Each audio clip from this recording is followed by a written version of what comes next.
It all started about 5 weeks ago. At first, I dismissed the changes in my wife, Lily, as a phase. We'd been married for years, and I'd seen her go through rough patches before. But this time felt different. There was an edge to her distance that hadn't been there in the past. She began avoiding me, sidestepping any kind of affection, even recoiling when I tried to hold her hand or give her a hug. It was subtle at first, but each time felt like a knife in the back. One night, while I was working late, I caught her on her phone, laughing quietly to herself, something I hadn't seen her do in months. I asked her what was so funny, but she brushed me off, saying it was just a friend from work. That was when the first real pang of suspicion hit me. We'd always been open with each other, never feeling the need to hide our texts or conversations. But here she was, acting like I was intruding by even asking. Days turned into weeks, and her behavior only grew colder. She started spending longer hours away from home, citing late meetings or needing time for herself. When I'd press her about her whereabouts, she'd snap, accusing me of being controlling and paranoid. The coldness between us became unbearable, and with it, a sense of dread I couldn't shake. The walls of our marriage, which I'd thought were solid, suddenly felt paper-thin, with secrets lurking just out of reach. By the second week, I knew I couldn't ignore it any longer. I'd been down this road before in a past relationship, although I'd never shared that part of my life with Lily. I'd learned back then that sometimes, when you sense something is wrong, it probably is. But I didn't want to jump to conclusions, so I held back, hoping she'd open up. Instead, she grew more distant, almost as if she were daring me to find out what was really going on. My trust in her was starting to crumble, and I realized I had no choice. If I wanted answers, I would have to find them myself.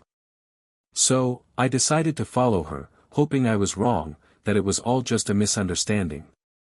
But deep down, I feared the truth would be much harder to face. By the third week, the tension between us was unbearable. Lily's distant behavior had now seeped into every part of our lives. I'd lie awake at night, listening to her shallow breathing beside me, feeling like a stranger in my own bed. The woman I'd shared my life with for years felt unreachable, as if some invisible wall had risen between us. I knew then that I couldn't keep going like this. I had to confront whatever was happening, even if I feared the answer. One afternoon, I decided to take matters into my own hands. I'd never been the type to spy, but I couldn't ignore the gnawing suspicion any longer. That day, she mentioned she was heading to lunch with a coworker, but her tone was evasive, her words carefully chosen. I waited until she left, then followed her car at a distance, keeping out of sight. My heart pounded as I stayed a few cars behind, hoping she wouldn't notice me. When she pulled into the parking lot of a rundown motel on the edge of town, my stomach dropped. I parked nearby, close enough to see her get out of her car and make her way to one of the rooms. She glanced around briefly before disappearing behind the door. My worst fears were unfolding before my eyes. I didn't need more proof, but part of me wanted to confront her right then and there. Yet, something held me back. I needed evidence, something concrete to show her if, or when, I finally confronted her. I waited, watching the door, feeling a mix of rage and heartbreak churn inside me. I thought about all the little things she'd been doing, all the excuses, the lies, and realized that each one had been building to this moment.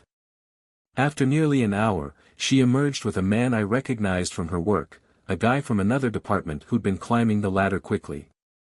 I watched as he held her close, whispering something in her ear that made her laugh, the kind of laugh I hadn't heard in months. It was as if she'd completely forgotten about me, about the life we'd built together. I drove home in a daze, my mind reeling. I'd wanted answers, but now that I had them, I wasn't sure what to do. One thing was clear, I couldn't let this betrayal go unaddressed. I had to confront her, but I'd do it on my terms, when I was ready. The life I thought we had was gone, shattered in the span of a single afternoon. I couldn't sleep, couldn't eat, every time I closed my eyes, all I saw was Lily with him, smiling, as if our life together had never mattered. The rage simmered inside me, building with every passing hour. I knew I had to confront her, but it couldn't be in our home. I wanted her to feel the shock, the rawness of being caught where she thought she was safe.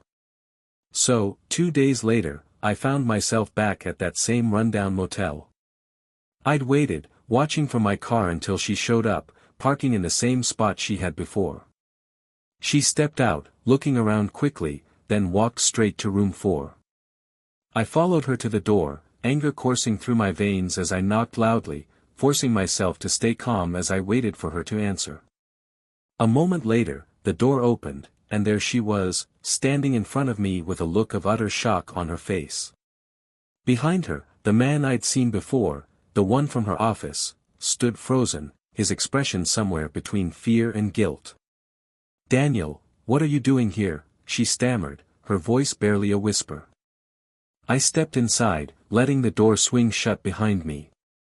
"I think the better question, Lily, is what you're doing here," I replied, my voice steady but filled with barely contained fury.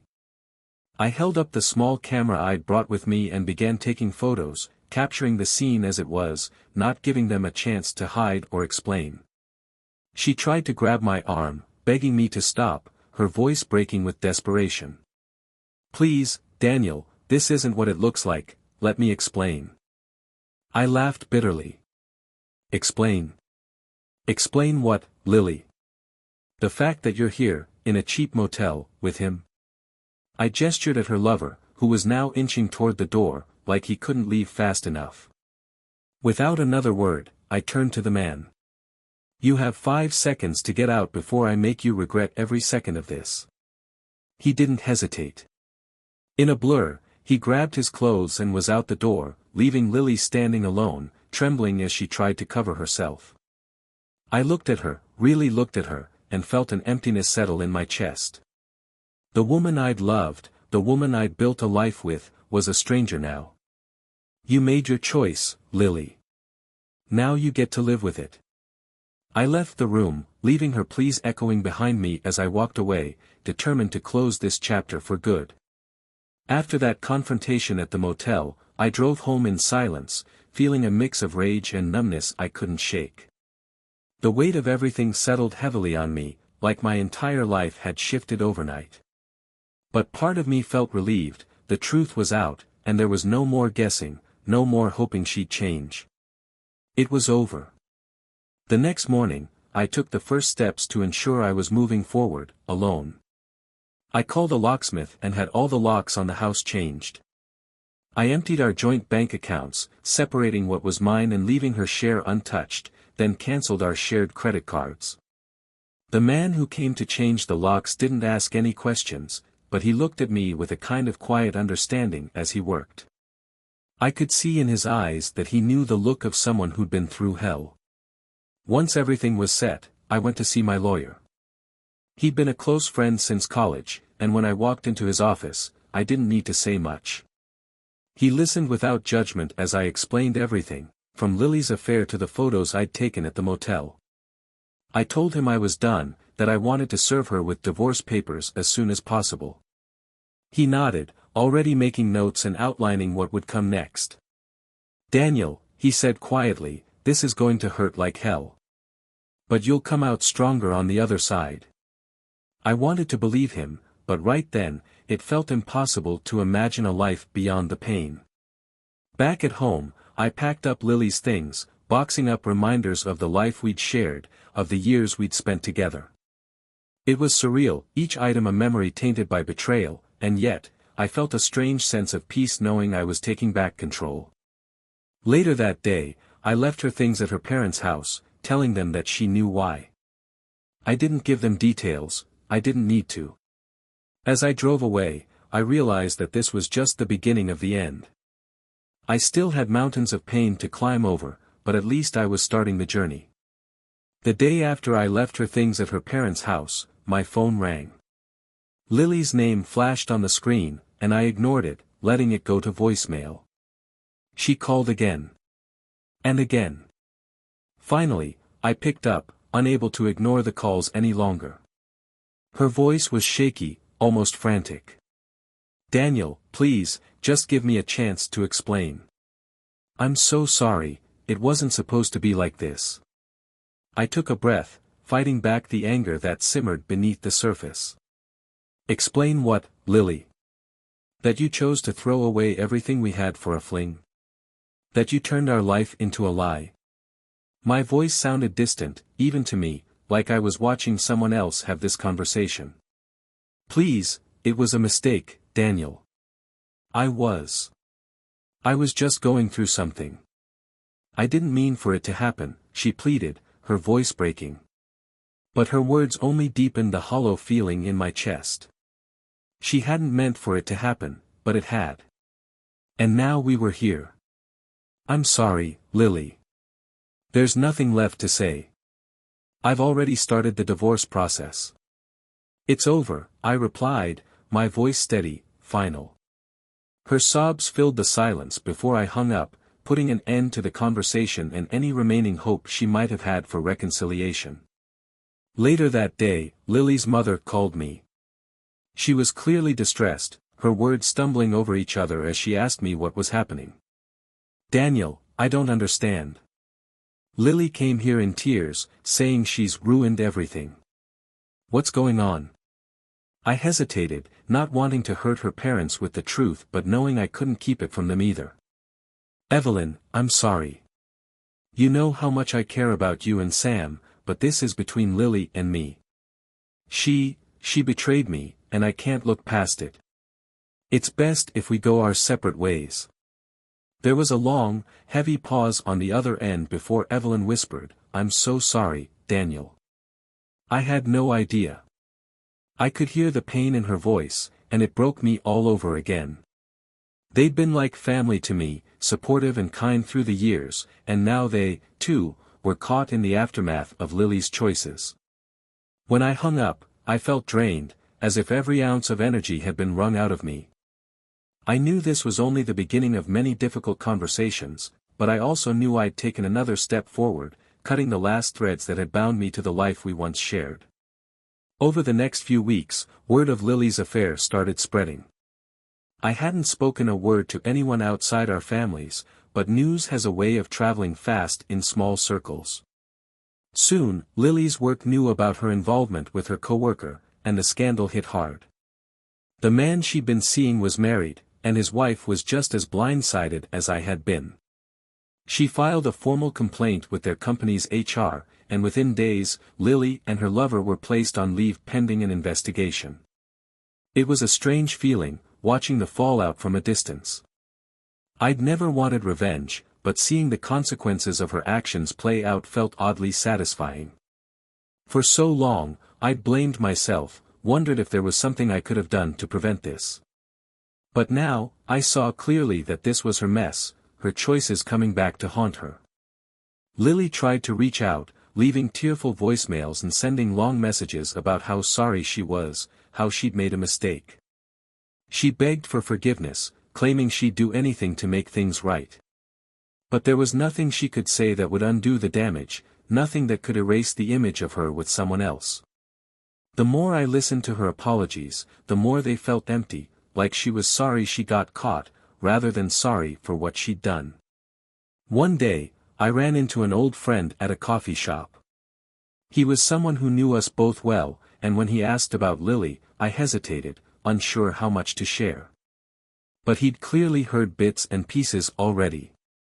"I'm sorry, man," he said, his face filled with sympathy. "I had no idea she'd go down that path. You deserved better." Hearing those words from someone else finally started to shift something inside me. For months, I'd felt like maybe I'd failed somehow, that maybe I hadn't been enough. But I realized now that her choices were her own, rooted in her own issues, and I wasn't responsible for the path she'd chosen. Lily's job eventually terminated her contract, citing conduct issues. Her lover faced similar consequences, and the two of them were left to pick up the pieces of the lives they'd both shattered. It was a painful reminder that actions have repercussions, a truth she couldn't escape any more than I could escape the betrayal. In the quiet that followed, I felt a sense of closure. I hadn't asked for this fallout, but it brought a strange sense of justice, as if the universe was helping me find the strength to move forward without looking back. In the months that followed, I began to rebuild, not just my home and routines, but myself. The betrayal had left scars, but time and distance had a way of softening the pain. I kept busy, focusing on work and reconnecting with old friends, people I'd lost touch with during my years with Lily.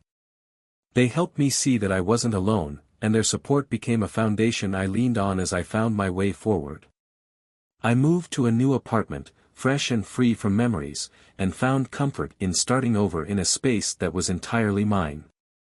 My mornings felt different, filled with the peace of solitude rather than the weight of suspicion. Each day, I'd go for a run, something I hadn't done in years, and with every step, I felt a little more like myself. I'd come to realize that life after Lily wasn't about forgetting or erasing the past, but about accepting it and building something better from the ashes. Lily continued reaching out, though her messages had slowed to an occasional email or text, usually expressing remorse or asking for another chance. But I'd made up my mind. Forgiving her didn't mean returning to the life we'd shared, and I'd finally learned to let go of the need to understand her reasons. Her actions, the choices she made, were hers alone, and I was no longer responsible for carrying that weight. One day, my daughter came to visit, sensing the quiet calm that had settled over my life. She sat with me, sharing her own memories, her own heartache from watching our family fall apart. She looked at me with pride and relief, as if finally seeing her father moving forward was a relief she'd been waiting for. We talked for hours, both of us acknowledging the hurt we'd endured, but also the strength we'd found in the process. As the sun set that evening, I felt something I hadn't felt in a long time, a sense of peace. I knew the journey wasn't over, and there would still be days when memories of the betrayal might surface. But now, I was ready for them. I had built a life on my own terms, a life filled with new beginnings, renewed purpose, and the knowledge that I'd survived the worst.